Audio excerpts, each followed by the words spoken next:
The Macabre World podcast is brought to you by Darker Art Studio, home of real human bone jewelry. Stock and custom pieces are available, so visit us on the web at www.darkerartstudio.com and show them your darker art side.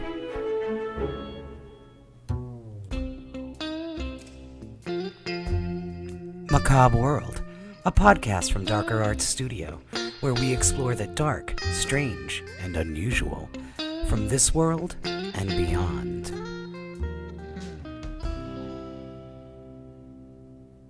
Hello and welcome to the Macabre World podcast. I'm your host, Rocky Digati, and today we have the Vicar of Vice. We have the sinister minister, the one and only Father Evil is with us today. Father, it is wonderful to be in your presence. And so it should be. Evil is a wonderful thing. I had the pleasure of initially meeting Father Evil at the New Jersey Monster Mania Con in Cherry Hill, and huge at the con. It's if you're not familiar with the horror con and the horror con culture, you need to go to a horror con for one, because every movie you've ever loved is going to be featured there. And not only just the celebrity part and the fan part, there are so many people that are intricately involved and an integral part of the experience. And one of those people is Father Evil. So where does Father Evil come from? Okay. Well, I'm going to summon my other half, my human half, that's me, to discuss that. Father Evil, where did he come from? Father Evil is, his origins, I'll give you the brief of it. You can really look it up in my website on fatherevil.com, but I'll give you the gist. He was born in 1372 in Galicia, Spain, to basically herbalist farmer type parents. They were basically hippies for their time, and it was during the onset of the plague. A woman wound up almost half dead on their property. So they took her in and, basically took care of her. It was basically the onset of the plague, but it was just basic cleanliness that they were aware of, just basic, clean the wound, don't, just cleanliness, simple shit. And so they basically cured her with the natural herbs and stuff. And a month later, they sent her back on her way. And she wound up back in her village where she was cast out. And they said, "How is it you're back, alive or well?" And they're like, "Oh, these kind folks, they cured me. Oh, witchcraft." So they blamed them on witchcraft. Long story short, they kill his parents, and the church raises a baby, Luis Avilleira, into the head exorcist and witch hunter, whatever you want to call it, but the head exorcist. And he's kind of like a badass within the Roman Catholic Church. And then there was this local group of villagers. I'm really giving too much information. Why isn't this not a movie?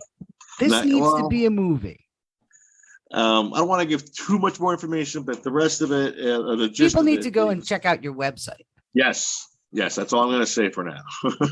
And it's a very cool website. It's www.fatherevil.com, and there's going to be a link also in the body and description that you can click on so that folks can go directly there, because it'll have more of the backstory. This is a lot of backstory. It's a very well fleshed out character. Yeah. Where did the character come from? Where did it come from? Wow. How did you, I mean, obviously horror fan, I'm guessing. Oh God, yes. Of course. Since forever. I mean, look what the shirt that I have on. Hello. Oh, that's fantastic. Folks can't see him, but what he's wearing is a close-up Linda Blair in full-blown Pazuzu mode. Absolutely. That's fantastic. I do a fantastic Mercedes McCambridge impersonation. Yes. Is that awful? Yes. Discovered it when I had a cold. Along with Marge Simpson. oh, I'm worried about buying, you just find Oh all these things. shit! Yeah. Holy shit, that was good. Yeah. Well, all you have to do if you want to do her sisters is put something in your mouth. In this case, I'm using a pencil. Don't be gross, people. And you just kind of do the same thing a little bit lower. Marge, 34 years old. It's not too late to find a new Oh man. my god! My personal favorite, I'm down to one cigarette after MacGyver. So it's like, come on, kids, it's time to wash your Aunt Patty's feet. It's like, so I have the pleasure of, like I said, more than once working with you at the con and meeting you. You're obviously very creative, very juice, lots of creative juices flowing. You have a lot of creative energy. So what happened one day when this was born? How did this happen? Okay, a long story short of it, I came up with Father Evil back in the 90s, but he wasn't even called the Father Evil. He was just basically the unholy one. It was for I was deep into my artsy fartsy phase at that time. I'm an illustrator. I have an illustrator's background. I've been drawing my entire life. Fantastic. A lot of people don't know that. I did but not. yeah, but no, yeah, a lot of people don't know that. But yeah, I've drawn for many, many years, and I just decided, well, this is back in the 90s. I came up with this character, this art piece for this. I believe the name of the coffee house was Indigo Jones in New Brunswick back in the 90s. And it was a really trendy coffee joint. A lot of artsy fartsy people from the New Brunswick area and some people from the New York area hung out there. So it was like the it scene in the 90s for that town. And I was very much I was very much a part of that scene. I was like very trendy dresser. I was basically a metrosexual before metrosexuals were a thing. I mean, I had the two silver earrings. I had 40-inch bottoms. I had tight like Jean-Paul Gaultier tight shirts. I mean, yeah, I was one of those guys in the club and stuff. But I came up with this character, and he looked a cross between basically Reverend Henry Kane and the Joker. And I drew him, and he had prayer hands, and it said in Latin, "De nomine Patri et Filii et Spiritus Sancti," like in a kind of like in a stained glass type of motion. Oh, that's very cool. Yeah. And I kind of burned the paper in a way so it came out like if it was burnt, like a burnt parchment, and I had it framed and stuff. So I had it put up there. I had it put up for $200. I'm like, oh, maybe it'll sell. It didn't sell. I wound up giving it to this kid, whose boss I used to work for. Before we went out, I gave it to this kid. He was a big fan of my art, so just gave it to the kid, and I never thought of it. Fast forward, this is back in the mid 90s. So fast forward all the way to 2006 or seven. No, it's 2006. My wife and her girlfriend, they wanted to hang out, and her girlfriend said, "Hey, there's this horror con coming up. Does Lou like horror?" My wife's like, "Oh my God, Lou loves horror. Awesome, let's go to this convention." So it was my first convention. It was Chiller Theater, I believe it was in 2006. First horror convention, anything. So, no, actually, yeah, my first horror convention ever. And I was like, holy shit, these are my people. Oh my God. Oh my God. I found my people. And I'm like, I could totally get dressed up and people will make fun of me. Holy shit. This is fucking awesome. It's like Halloween. Or I guess in your case, unholy shit. Yeah, unholy shit. So yeah, so I'm like, how cool. So I went to like say 2006, 2007, even up until 2008. Yeah, 2008. I went to those cons consecutively, just Chiller Theater at that time. And because that's all I knew. And then one year I decided, you know what? I'm gonna go dressed up. And my wife's like, you know what? Don't go too crazy with the prosthetics and stuff. So I used to buy the I forget the name of the latex masks they used to sell online, but it was these latex masks, and you use spirit gum and stuff. And I did a really crude job, but to me it was cool. I did a great job because shit, what did I know? I'm not a special effects artist. I'm just an illustrator, so totally different medium. So Oh, I I know. was I'm an going artist who tries to put on makeup. I realize that there's a big difference between somebody absolutely, else and this. absolutely. Oh, yeah. So I can't do prosthetics. So, but I thought I was, king shit because here I am getting, oh, I look awesome. I just wanted to win first place at bars. That's what I wanted to do. Sure. They don't want to make anything out of this. So anyway, so my wife's like, just be something simple. And at that time, I was working at Best Buy, and they used to call me Evil Lou because I could make this really evil face. So I said, wait up, they always call me Evil Lou. Oh, I got it. I'm gonna be that guy I made up years ago. And I'm like, And the it, connection. exactly, it hit me. So I'm like, hey, can I use foul language? We've already thrown the fucks around. You can go All ahead. right, cool. Awesome. So so I'm like, all right, what's scary that people really haven't seen? So I'm really trying to think. I'm thinking clowns, nah, there's dime a dozen at the cons. Vampire, nah, whatever. I'm like, I'm a dozen. I mean, what should I do? What should I do? What's new? What has the? I got it, and it's fucked up too. It's fucked up. Horror to me is uncomfortable. It has to It's be. it Yes. has to be uncomfortable. It has to grab you. That's how it grabs you by being uncomfortable. And it's horror, horrible. It's not supposed to be cuddly and cool. It's supposed to be like, oh shit, that's horror. So to me, what's more fucked up than a possessed priest? That was my mindset. Because if it could possess a priest, a pious man, what chance do you have? Right. A Yeah. Then regular, I kind of felt that way when Brad Pitt cheated on Jennifer Aniston. I was like, yes, Christ, if it happens to her, we're all doomed. yeah, you're all doomed. We're all Yeah, doomed. yeah, yeah. It's like you're all mortals. Right. So yeah, so I decided, yeah, fuck it, I'm gonna do it.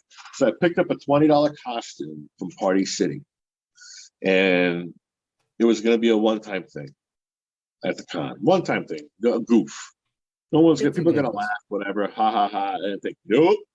As soon as I walked in, I mean, I'm walking down there with my wife, and I'm teasing her. She's like, "Oh my god, you look ridiculous," and I'm laughing. I'm like, "I'm her husband. I'm her husband." And she's just like, "Stop it, stop it." Oh yeah, I forgot to mention, I picked up a pair of whiteout contacts, and then I got the priest costume. So now let's go back to me teasing my wife. I'm her husband, walking down into the con. And as soon as I walked in, people were like, "Holy shit, look at that!" And they start taking pictures. So I'm like, "Oh wow, this is pretty fucking easy." I mean, like, I Right. just walked, and this is so easy. And I'm like, but I didn't see what they saw. To me, I just picked up a $20 costume from Party City. I slapped on a pair of contacts, zero makeup, and I just went. And I didn't even have the facial expressions that I used. I wasn't even in character because it And developed wasn't it even. yet. Yeah. It wasn't. It was nothing. It was just Lou looking crazy. So I called him. I am the unholy one. So that was just it, and they were just fucking around with that. And all of a sudden everybody But wants to take a picture with you. And yeah, it's yeah, so then people were like, "Wow, this is awesome." So then I'm walking into this one room, and I forget his name. His name totally escapes me, but he was an Italian horror director, and he had a decent amount of people in this room. Maybe about a line about maybe 12 people or so, to get his autograph. And I walked in there, and as soon as he saw me, he did like a triple take. He's like, "Whoa."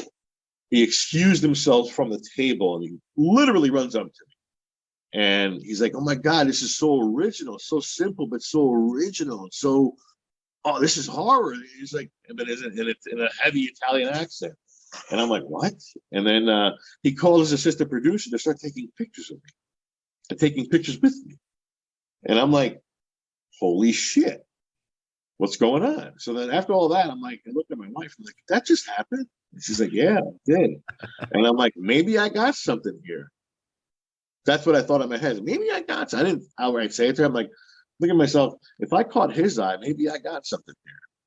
So I decided to run with it. I decided, fuck, let me just see where this takes me. So following year, I came in costume to more of those cons. I mean, to Cherry Hill again, not to Cherry Hill, to Monster Mania. Oh shit, no, to Chiller Theater. Excuse me. I'm enjoying myself, so I'm kind of like good. This is supposed to be fun. All right. So yeah. So Did it just get a little bigger and a little fleshier every time you went to a con? Did you kind of yes, did it it kind of did. grow? It did, and people started noticing me more and more. It was what's the best way to say it?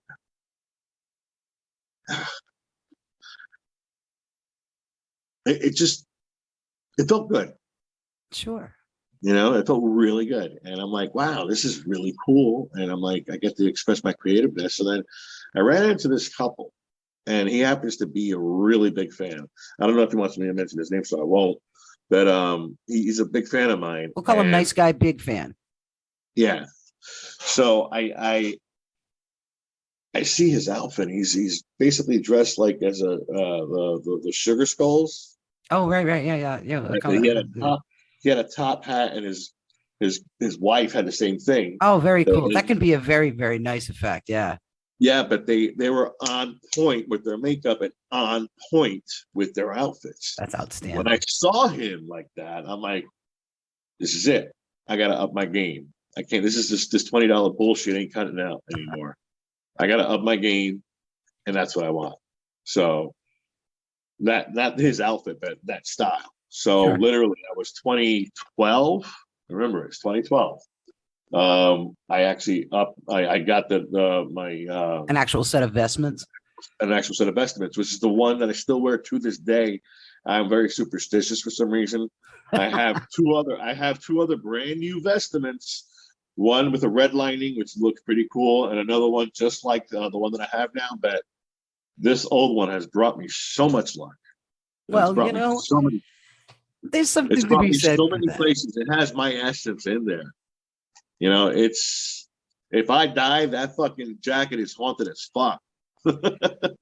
That's how much. I interviewed someone who has a market for that, by the way. I mean, that jacket will be It's part of you.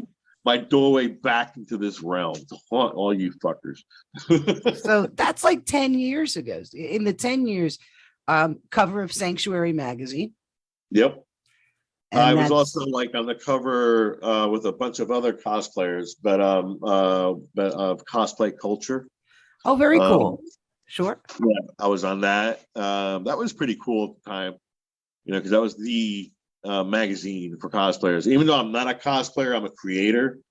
Cosplayers, the cosplayer is a Cosplayer cosplayer. is doing somebody else's character. You're doing your own. I created it. It's Yes. a totally different ballgame. Totally different ballgame. It's although I guess I've seen some amazing. I think I used cosplay incorrectly initially because I just meant just sort of anybody who's I got dressed as a character. But that's an important distinction that there's the cosplay, and then there is you didn't just pick a character someone else created. You created your own. Yeah. And he grew and grew and grew Mm-hmm. and has been on the cover of magazines. And there's a lot of celebrities that do the autograph sessions and stuff like that. Do you do that at some of these cons? Yes, I do. But anytime somebody wants me to sign, let's say, I don't know, a mug or Sure. whatever, or the back, I sell like these coasters, sign back of the coasters. I sell prints as well, and I sign the prints, whatever. I make it, personalize it to whomever. I do a little thing that whatever comes up in my mind, or And he gets whatever. stuck in the same room as like the movie star people. No. I'm in my booth. I'd rather be in a booth or my area with my merch. And it's very, very cool merch. Again, they can go to the official Father Evil website, www.fatherevil.com. And did you design all that? Because you were saying you're very Absolutely. creative. That's fantastic. It's a lot of fun. Yeah, basically, yeah, it's a labor of love. My wife and I are both in it 100%. She's my manager. My son's part of it when he wants to be. He's my altar boy. Oh, there you go. Yeah, So it's a family affair. Is it? I was just gonna say it's the family business now. Absolutely. The family evil business. Absolutely. And do you, I mean, is this your full-time gig for everybody now? Not yet. Getting there? Not yet. That's the goal. I want to do this. I want this to be a full-time gig within the next 2 years. And I think I can pull it off. I think I can pull it off because I thought it was great. Yeah, what I do now is an electrician, a low voltage electrician in a union. What I pull in a week, I've done in 2 days multiple times Sure. at a con. Right. You You know, just so got to I know find I a, can a do a it. way to do all of them every week. Yes, that's where it gets tricky. Now, Yeah, they're how do spaced you out. how do you have a con type of environment every day, every week? How do you do that? Hmm, I know. I'm going to New Orleans. You know, and Father I got Evil, a friend of mine. She's going to be on the podcast Father Evil ghost tours. who's out of New Orleans. I love New Orleans. It's a terrific place. That's my thing. I'm going to do ghost tours. That's what I'm going to head for. I'm going to do ghost tours in New Orleans. I am popular in the Northeast. I am tenfold popular in the South. Really? Absolutely. The Bible Belt. Oh my God. They love you down there, huh? I mean, I listen. I've It's been just to one of New those Orleans. things you don't expect, like death metal in Brazil, and it's just like, Been to New Orleans 3 times. Okay, and when I was down there, I was doing a photo shoot. Um, this last time it was the year before COVID. Yeah, it was 2019 January. I'm down there for HauntCon NOLA. I yeah, was get I was at that. I was invited to come down there. Got a table and everything. Basically, I was showing off my freelance work. But you can hire me, and this is what I bring.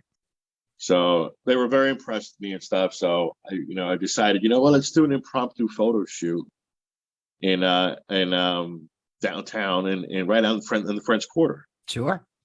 And so I have a friend down there who I arranged all this to happen, and we did a photo shoot down there, and it was a hit. And people were surrounding us and stuff, and I'm like, oh my God, this is going to be so much fun. I'm walking around New Orleans as Oh Father yeah. Evil, Oh yeah. and I'm walking by the restaurants, and I stop at the window, and I just turn out the window, and I walk towards the window. They're looking at me, and I'm looking at them, and I'm like, I just point Oh at a dear. random person. Because Like, that's I'll a see great you. town for sin. Absolutely, it's the original Sin City. It really But yeah, is. You got to try this in so Vegas too, then. I trust me. I know where the vibe would take me to, and where it's strongest. I mean, Vegas sounds great, yes, I but just I think the know Sin City thing made in sense. New Orleans, forget Oh about yeah. it. Oh, New Orleans is where it's at. It's such a Absolutely. great city. Oh my, and And the food, holy cow. oh yeah. I got a place. And actually I was just picturing when you were talking about that, sitting like at a front, at a street side booth at like the Cornet Club, minding my Yes, own business, hungover, eating my grits like nature intended. And I just yes, sort of casually look over and there's Father Evil. Oh no. yes, that's happened. I've done that to people. You just look up and go, oh God. Yeah, Oh, I've done maybe that to not. people. No, which God, child? No. Exactly. That's it is such a fun city. Oh my God, it's Halloween year round there. I have done Halloween there. Picture one big haunt. It really is. You can't Hey, swing a dead cat without hitting something that's haunted. it's so awesome. I love that city, and it's calling me. It's been calling me ever since I went there. When I went there originally back in 2010. No, excuse me. Yeah, towards the end of 2011, we went down there, my wife and I fell in love with that city. It's been I calling me ever did since. as well, but it was even before Katrina. I had done some collaboration with a friend of mine down there, and I ended up, which was a bizarre story. I ended up in a canoe at like 5 a.m., probably about 10 feet from all the alligators, going to a place that was once Jesus. a mass grave in La Place, which is outside the city, because it was for a documentary. And I had Oh, done wow. some research and stuff for it. And here I am in a canoe. And I could point out that I'm like, I'm a hobbit chick from Rhode Island. I don't know nothing about canoes. And I'm in a canoe and everybody's like, you want to be careful with that oar. And I'm like, why? What's going to happen? And I'm looking around. Alligators? What? And the worst thing that can happen where I'm from is like, maybe you get pinched by a little like fiddler crab or something. There's alligators in the water. And they're like, yeah, you don't want to hit his nose. He's hibernating. He'll come up snapping. And I'm like, oh, Ooh. you know what? You can tell I'm such a terrible New Englander because everybody I imitate that's supposedly like rustic sounds like they're from Maine because Pepperidge Farm remembers. I haven't quite got that down. All the people now, all the Cajun people are going to start writing me letters going, who the hell do you think? No, really, I know it's wrong. I know it's wrong. So yeah, New Orleans is a fantastic place. I Absolutely. think that must be one heck of a con too. It was fun. It was fun walking around that city like that. It was fun getting recognized down there by. I remember doing the photo shoot right in front of a cemetery, and a woman walks by. Hi, Father Evil. I'm like, hello, child. And I'm like, holy shit! Yeah, Someone knows they me know down me here. I'm like, holy shit, fucking A. That's fantastic. I couldn't have timed that better because my photographer was like, she was the one who set up everything. She was like, holy shit, dude. She's like, you're going to be a hit down here. Guarantee it. So I'm like, I got to make it happen. It's got to happen. That's the one place I can't do business at all. Why? Louisiana. You cannot, it is illegal in the state of Louisiana only. It is illegal to possess, own, or trade in human bones. No shit. So I'm out. Out. And Yeah. in Georgia and Tennessee, they can't come into the state or leave the state. They can't cross state lines. So if you're in there, you can only deal within. If there is a human bone artist in either Georgia or Tennessee, they have to only sell within their state. I met somebody, I think you may know him. He's in Tennessee. Mountain, something mountain, something oddities. But I ended up meeting a lot of people that were at different shows from some of the oddities place, and they're in the oddities market with me on Facebook. Yeah, I did a show and I ran into this guy, and he's definitely dealt in human bones and stuff. I've seen his stuff. And right, he's just alleged. Well, he might not. He may have a different interpretation. Creepy con. That was that. We don't criticize. It's just a different interpretation. He may have a satellite operation that's outside of state lines, which is perfectly legal. There's a lot of ways that it could be there could be a workaround. I always told Steve, if we're gonna have to move to Georgia, you're gonna have to go to Savannah so I can jump over to South Carolina because it's right there. I could have an office in South Carolina and we'll be all good. Oh, But nice. that's a wonderful place. Something I wanted to talk about that's fun. If folks go to your Facebook page, of course, your Father Evil on Facebook, and they can see some of the pictures that you've posted when Father Evil brings the wedding. What a fun idea. Yeah. I became ordained in 2013, and I didn't do shit with it for till recently, till maybe almost like 2018, 2017, no, right. 2018. All that time wasted, but then we started hitting it hard the last couple of years. Just promoting it, and I've done like about I think 12 maybe already, 13. That's fantastic. So if folks are interested in booking you to be their wedding officiant, you're a minister, you're ordained. Yeah, I'm ordained. So it counts. Father Evil is as real as the sins you commit. There you go. And they can go on your website and hit a contact button and get in touch with you and start talking about that with you.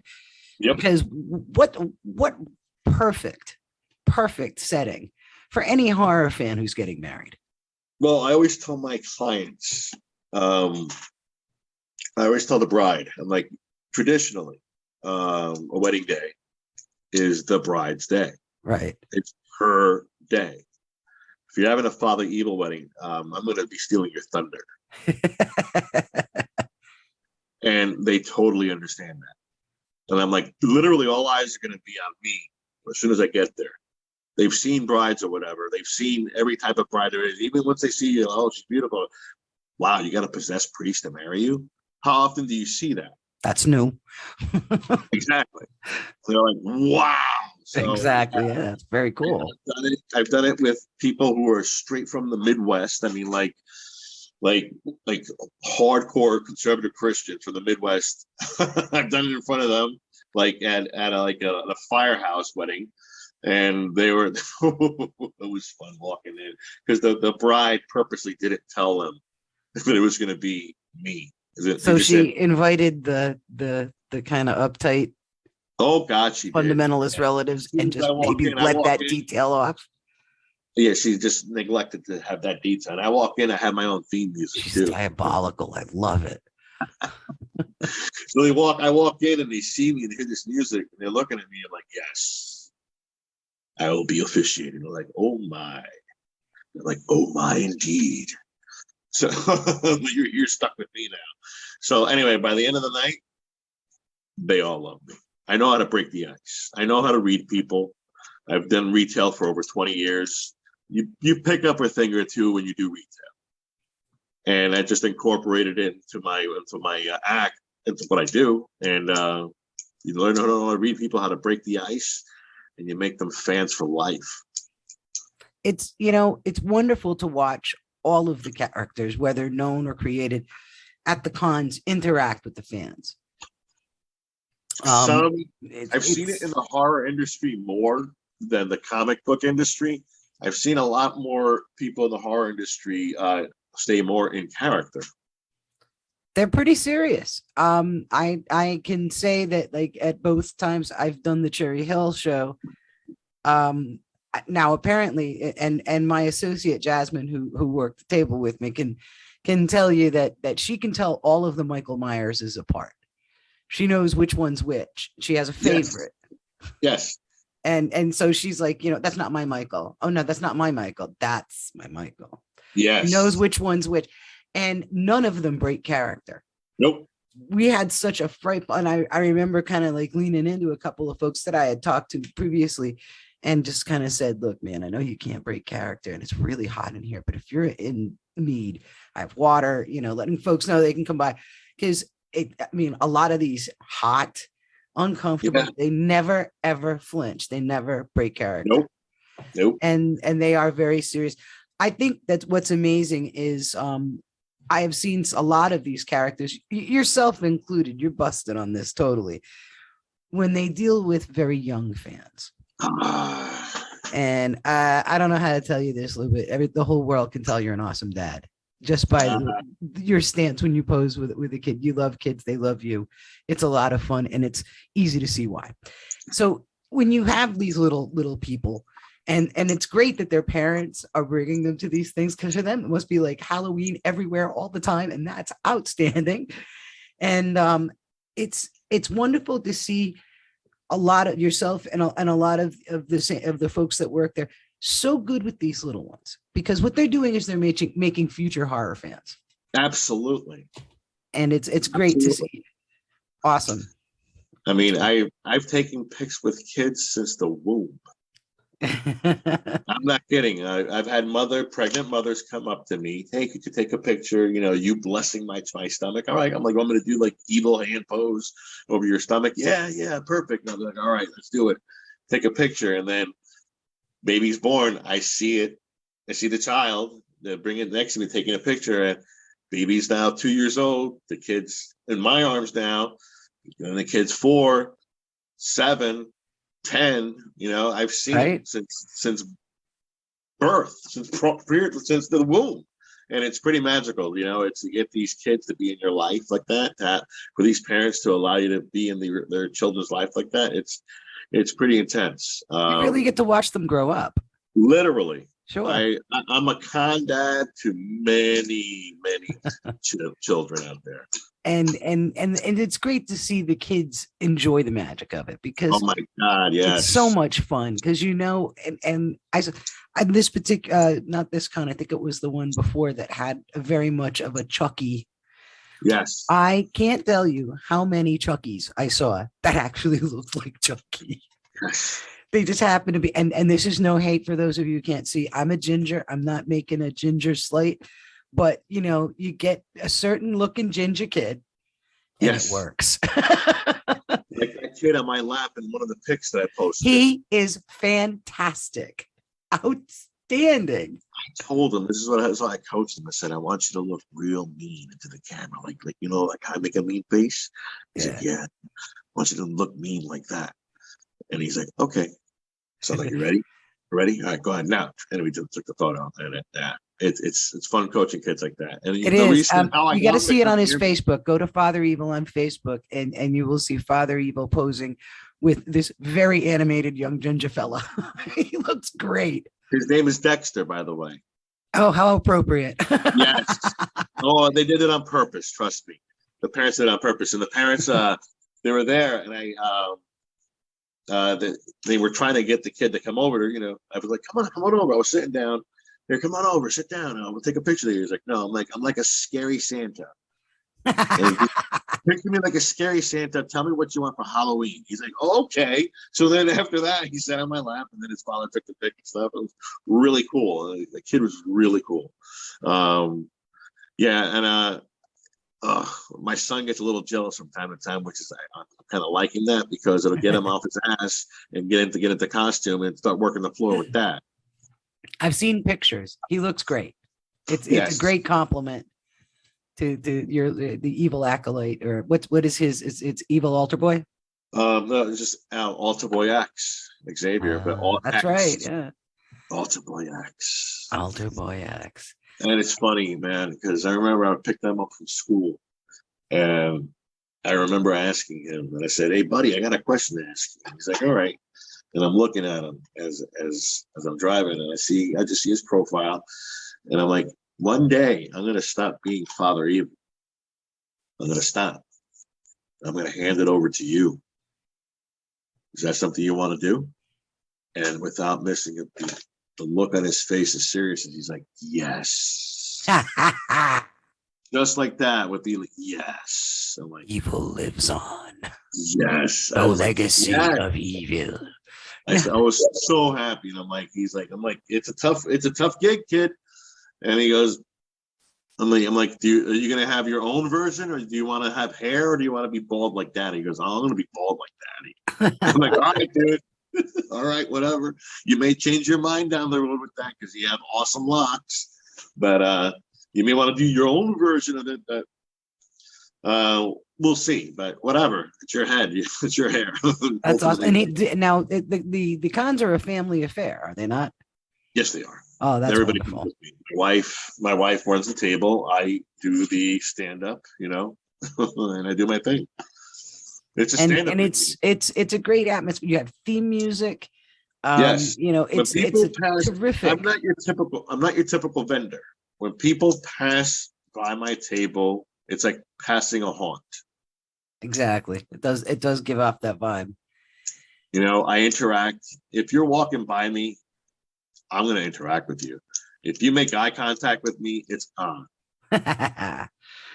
and also through the crowd too. You have a great presence walking through the crowd with yes. I walk around like my shit don't stink. Yeah, well, that's all. Well, he's hellish royalty. So he's a snob, he's like, you're below me, peasant, that type of attitude, It bears a tremendous mention, I think, when you were talking about like kind of the evolution of the character and everything. And it just occurred to me, I said, in all the movies that we see, and I'm a big fan of religious horror. So yeah. I've seen more than one screen exorcism. Yeah. But I'm going to kind of go with you on my favorite is the original. Yes. It is. Can't top that. Can't top that. So, but in every movie that we see, the priest wins. The demon's vanquished, and they're never finally, because you say to yourself, what happens if it goes wrong? I'm what happens. Exactly. But you think this thing, in the movies, it always goes right. What happened? Yeah. What went wrong? I'm a horror purist, and no, it's a sad ending with my story. It's a horrible ending. Evil wins. No, you didn't win. Oh, he's gonna come back at the end. That's it. You never won. Were you a real animated? It's a horror story. If people want a feel good story, they'll see a feel good story. Because if it's good overcomes evil, and it's hoorah movie. No, it's not a horror. A horror, you're supposed to leave like, God damn, that was fucked up. That's a horror, right? Like The Exorcist. I always, yes, that movie messed up.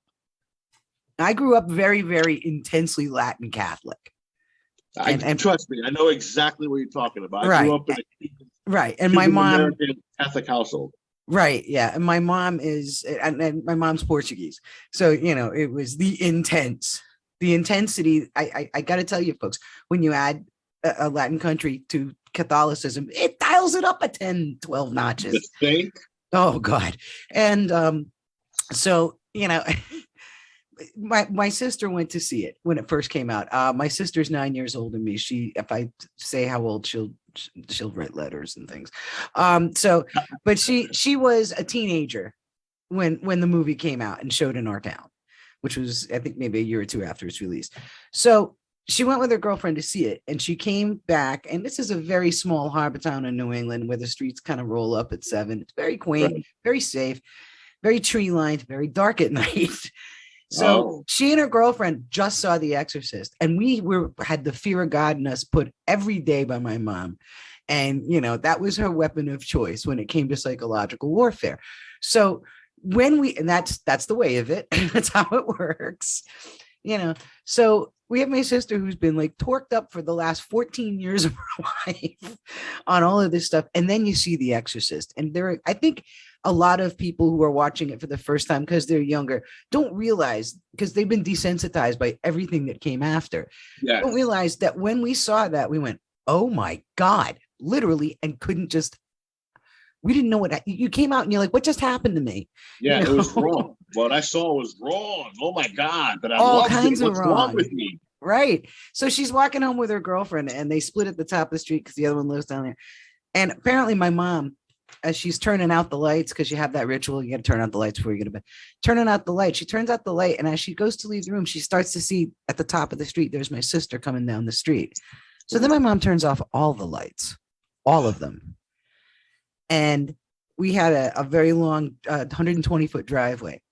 So here's my sister, who they were scaring themselves all the way home because they're teenage girls. And they split, and she's got to walk like, a small side street length to our house, and then down that long, now dark driveway. And just as she was like 20 feet from the front door, you hear from the bushes. My mom hid in the bushes. Evil. To torment her. And I think she's still in therapy, It was just like, but The Exorcist, I can't think of a movie. And I've seen lots. Like I said, I enjoy actually that psychological religious horror. I think it's a lot of fun. I like it when it goes in reverse, like Rawhead Rex too. Yes. Which is a movie not a lot of people talk about, but that really had an interesting. Clive Barker, I believe, wrote it, and it has kind of an interest. He I'm gets very his point familiar made. with Rawhead Rex. So I love that. I've seen that movie. I don't know how many times in the 80s, but yeah, it was great. It was like that Celtic demon, unleashed by that pillar, that Right. fell off. I think without doing a spoiler, I think what's interesting is there's another message about heritage and about spirituality that's a little different than what you would expect in the average horror film at that time. Yeah. And I think that's so. You got kids, you got to go out and see Rawhead Rex. It's out there somewhere. Picture like a punk rock demon. Yeah, it was like Sonic on a bad day. Yeah. So if you, I'm just thinking, just brainstorming out loud though. If you've got all these itty bitty people that come to you so early, and even the mom has come in to have their, if you do weddings, are baptisms out of the question?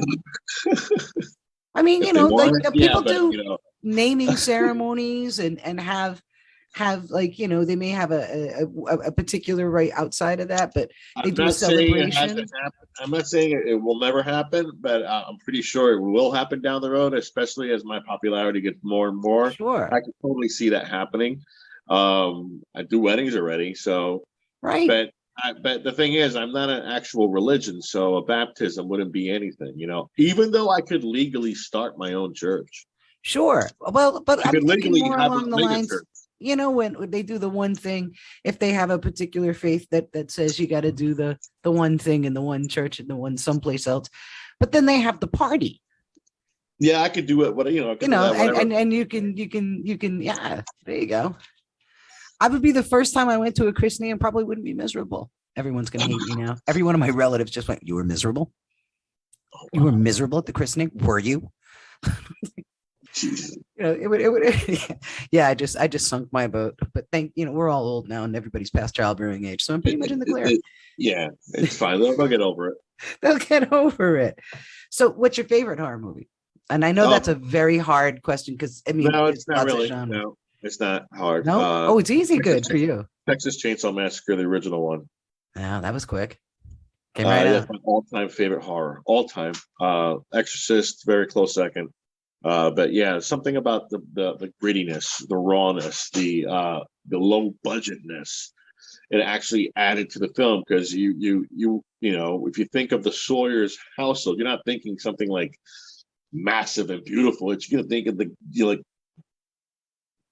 trashiest, Right. ghettoest type of environment you could possibly imagine. Trash everywhere, discarded refuse, whatever.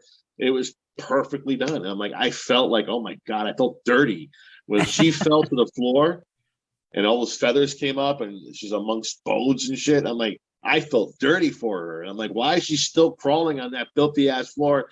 Get up, you know?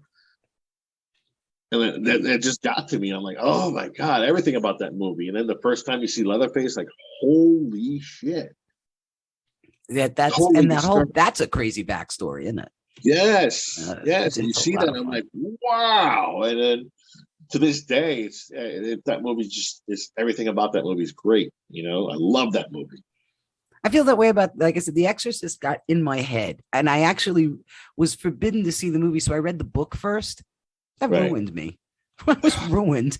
And See, and there's and this is a common, and I'm sure Father Evil can corroborate this. A common when people read about when people are starting to feel they may be victims of possession.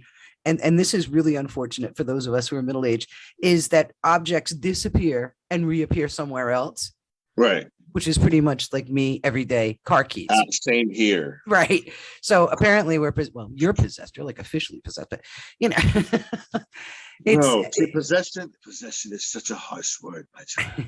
We prefer embraced. uh you're not spiritually, you're spiritually gifted. So that got in my head. I had that book, and I was like afraid every time I lost something. I was terrified until I found it. I should also point out I'm like 11. Okay, so it's Yeah, like, that's a big difference right there. Hello. yeah, I was a little kid. So and then eventually when I saw the movie, it was like every awful thing I remembered that scared me in the book came to life on the screen. And of course, then I had to go to the director's cut and all that good stuff. Rosemary's Baby has a huge soft spot with me. I love that movie. Yes. Hail Satan. Actually, it's the lady who I think used to be on the Andy Griffith show, who's like sitting there with her tea going, "Hail Satan." And Yes, like, yes. and she was like on the, I'm like, oh no, that's like Marla Sue or whatever the hell her name was, and there were so many. I mean, Ruth Gordon, she was amazing. And I've said the word. Was in like Any Which Way But Loose? Do what? Was she the one in that Clint Eastwood movie, Any Which Way But Loose? I don't remember. I think she was. I always remember outside of Rosemary's Baby, people would be, I think Harold and Maude would be something they would know her for. It was her. Yes. It is. She was the old lady. She was Clint Eastwood's mom in the movie, Any Which Way But Loose, and he was basically a bare knuckle brawler, and that was, it was a monkey. He had a pet orangutan. Yeah, right turn, Clyde, and Clyde was the name of the orangutan. And she was in that movie. I remember her vividly. So yeah, she was was brilliant in Rosemary's Baby. Yeah, and she had that deep Burroughs affect because she said she said the word pregnant. Pregnant. Oh, Rosemary, you're pregnant. It's like, I got cousins from Elmhurst. I totally get it.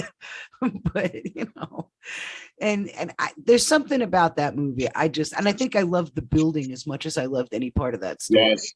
Because I think that's the Dakota that they modeled it after. Yeah. And they used part of the Dakota. And then, I don't know, the original Psycho. So Hitchcock is a big, I think those were the first horror movies I saw. Absolutely. I mean, the way he did that camera work, that was made to give the impression of somebody falling backwards and stuff. I mean, that was genius. He was so like, wow. And I love like he would always make appearances in every movie. Yes. You Yeah. know, You always looked for the cameo. yeah. I think the best one he did, and I am going to spoil this one because I in hopes that everyone will still want to watch the movie, Lifeboat, because of the way it starts. Do you remember where his cameo was in the movie No, Lifeboat? His picture's in the newspaper at the bottom of the boat. no shit. Yes. Yeah. Because you say to yourself, all right, come on. Somebody's stranded in a lifeboat in the middle of the ocean. How's he going to make a cameo? Yeah. Very clever. So what's next for Father Evil? Where are we going to see you next? What you got going on? I know folks can go to your website and look at your info. Next month, I have New Jersey Horror Con and Film Expo. Also, I have Scares That Care coming up. I don't have the exact dates right now, and I'm never good with dates. That's why I have my wife do everything. But yeah, New Jersey Horror Con and Film Expo. Scares That Care. No, but before Scares That Care, Texas Frightmare Weekend. That's a big one. That's a huge con. That's one of the biggest cons, one of the bigger horror cons in the United States. Where is that one? It's not obvious, Texas, but I mean, Dallas. Yeah, Dallas, Fort Worth. Oh wow, okay.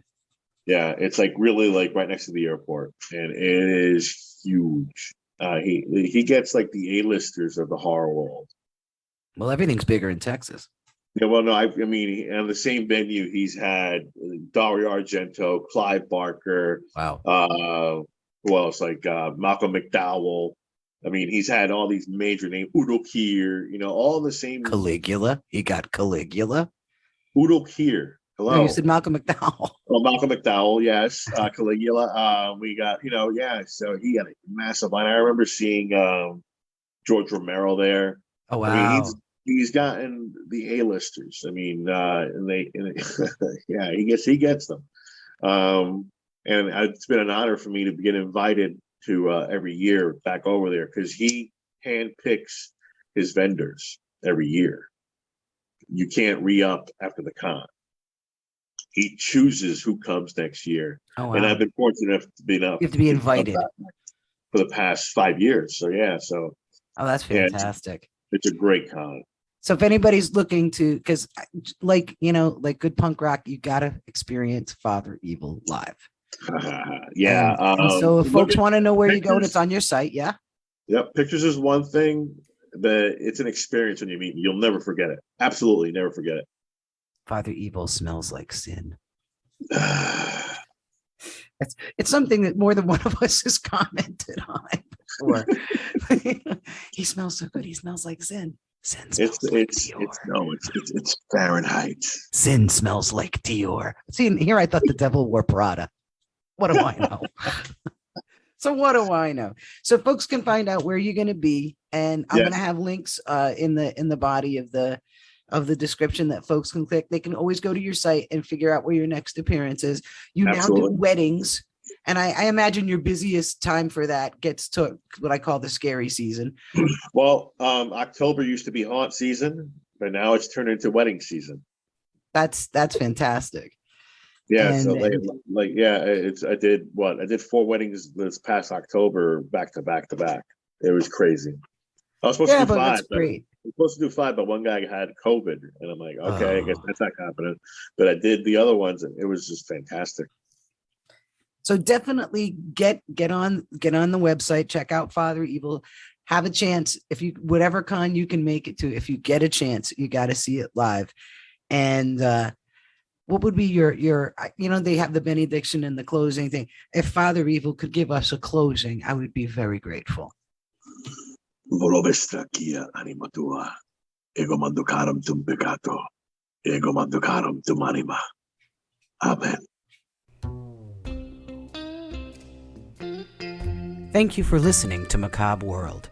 You can find us on the web at www.darkerartsstudio.com.